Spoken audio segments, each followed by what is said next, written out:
Hello and welcome back to our tutorial. In this video, we will explore the blur and spotlight effects and demonstrate how to effectively apply them to your project in studio mode. Begin by opening your existing project in the studio. On the left side of your screen, you'll find the effects option available. Within the effects menu, you'll notice two options, blur and spotlight. Let's start with the blur option. Start by clicking on the blur option. A rectangular blur will be displayed on your screen. You have the flexibility to adjust the size of the blur. For instance, if there's an area you want to obscure, you can easily increase or decrease the blur radius. Timing is also adjustable. Currently, the blur begins and ends at specific points, but you can customize both the timing and position.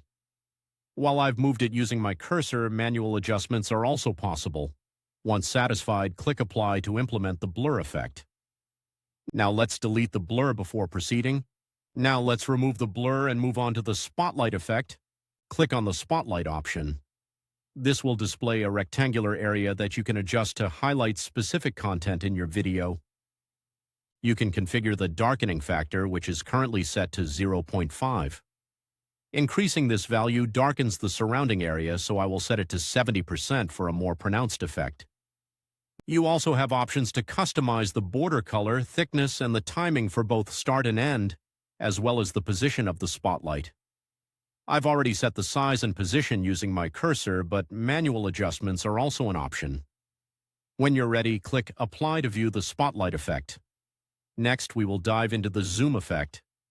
Next, let's explore the zoom effect. Begin by clicking on the zoom option. On the left side, you'll find a position pad to designate the zoom area. For instance, if I want to focus on my product menu, I'll select that specific area.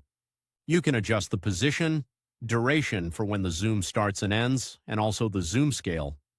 The default zoom scale is 2, but it can be modified to 3 as needed. Choose a transition, and once you apply this option and play the video, you will see the zoom effect in action. When you play the video, you will see the zoom effect in action. This demonstrates how the zoom effect works. Welcome to the demo of Democraft AI platform. This is the process for applying the zoom effect. You can also incorporate multiple zoom effects, each with varied durations and segments. Thank you for joining us in this tutorial. We appreciate your time and interest.